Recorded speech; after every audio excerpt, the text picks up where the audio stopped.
काँग्रेस आणि शरद पवारांच्या राष्ट्रवादीत उघडपणे खटके उडाले। वडेट्टीवारांनी आधी सुप्रिया सुळेंवर ओबीसींचं जात प्रमाणपत्र काढल्याचा आरोप केला आणि त्यानंतर शरद पवारांची राष्ट्रवादी आक्रमक झाली। मित्रपक्षांवरच खोटे आरोप करताय, राहुल गांधींमुळे आमची गरज नाही का, असा थेट सवाल पवारांच्या राष्ट्रवादीनं केलाय। पाहूया। जेवढे मोठे नेते आहेत सुप्रिया सुळेंच्याकडे पण आहे, हो सगळ्यांच्याकडे आहे, कोण नाही आहे, सगळ्यांनी ते प्रमाणपत्र ओबीसीचं घेऊन ठेवलं आहे। शरद पवार यांच्या कन्या खासदार सुप्रिया सुळे यांनी सुद्धा कुणबीचं जात प्रमाणपत्र काढल्याचा आरोप काँग्रेसच्या वडेट्टीवारांनी केला।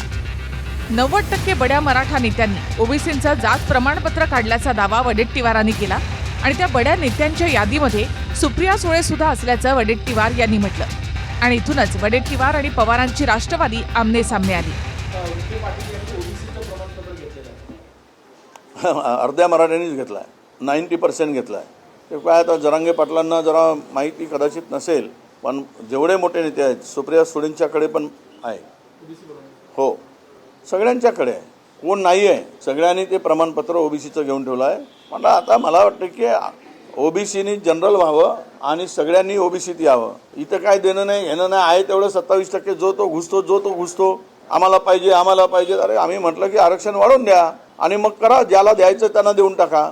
एक तर आरक्षणही वाढत नाही आणि घुसखोरी वाढली आहे, त्यामुळे उद्या आदिवासी आपल्या ओबीसीचं वाटोळं झाल्याशिवाय राहणार नाही, हे तेवढं सत्य आहे। विजय वडेट्टीवारांच्या आरोपानंतर सुप्रिया सुळे यांनी सुद्धा ट्विट करत पुरावा सादर करा असं चॅलेंज दिलं आणि पुरावा नसेल तर माफीची मागणी केली। माझ्याकडे ओबीसी प्रमाणपत्र असल्याचा त्यांचा दावा असेल तर त्यांनी त्या संदर्भातील पुरावा जाहीरपणे सादर करावा आणि ते सिद्ध करावं, अन्यथा कोणत्याही पुराव्याशिवाय केलेल्या या आरोपाबद्दल त्यांनी जाहीर माफी मागावी। यानंतर वडेट्टीवारांनी सुद्धा सुप्रिया सुळेंचा अनावधानानं उल्लेख झाल्याचं सांगत खेद व्यक्त केला। ओबीसी प्रमाणपत्राच्या संदर्भात माझी भूमिका मांडताना खासदार सुप्रिया सुळे यांच्या नावाचा अनावधानाने उल्लेख झाला, त्यामागे त्यांच्यावर कोणताही आरोप करण्याचा माझा हेतू नव्हता। अनावधानाने त्यांच्या नावाचा उल्लेख झाल्याबद्दल खेद व्यक्त करतो असं वडेट्टीवार यांनी म्हटलं। जो काही खोटा आरोप माझ्यावर झाला त्याच्यावर स्पष्टीकरण काँग्रेस पक्षाकडून आले, तर मला हा विषय वाढवायचा नाही। सुप्रिया सुळेंनी विषय वाढवायचा नाही असं सांगितलं असलं तरी काँग्रेस आणि पवारांच्या राष्ट्रवादीचे खटके मात्र सार्वजनिक होत आहेत। मित्रपक्ष असूनही होणाऱ्या टीकेवर तो काँग्रेसचा प्रश्न आहे, अशी प्रतिक्रिया सुप्रिया सुळे यांनी दिली।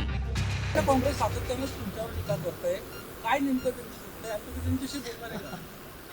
मी काय बोलणार नाही कुणाशी, कारण का तो काँग्रेसचा अंतर्गत प्रश्न आहे। केंद्राच्या काँग्रेसनं आणि राज्याच्या काँग्रेसनी काय करावं हा त्यांचा अंतर्गत प्रश्न आहे।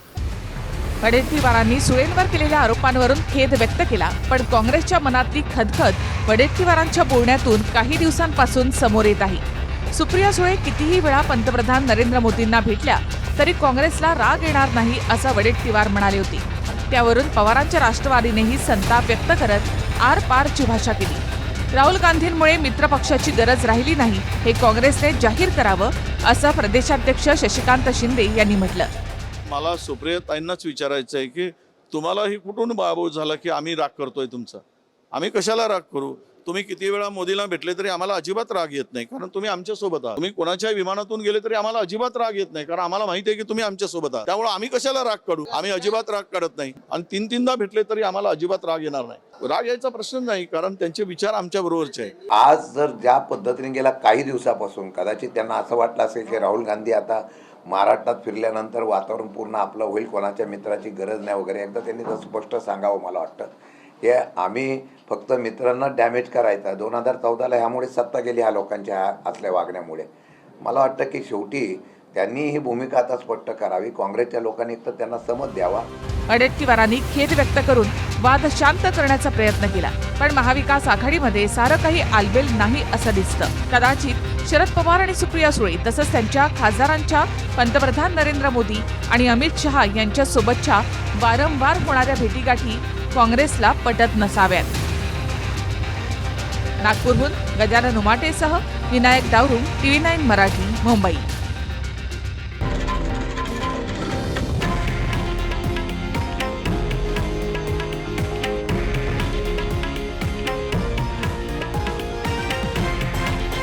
हे आहे देशातील नंबर 1 न्यूज नेटवर्क आणि आपण पाहत आहात TV9 मराठी, एकमेव।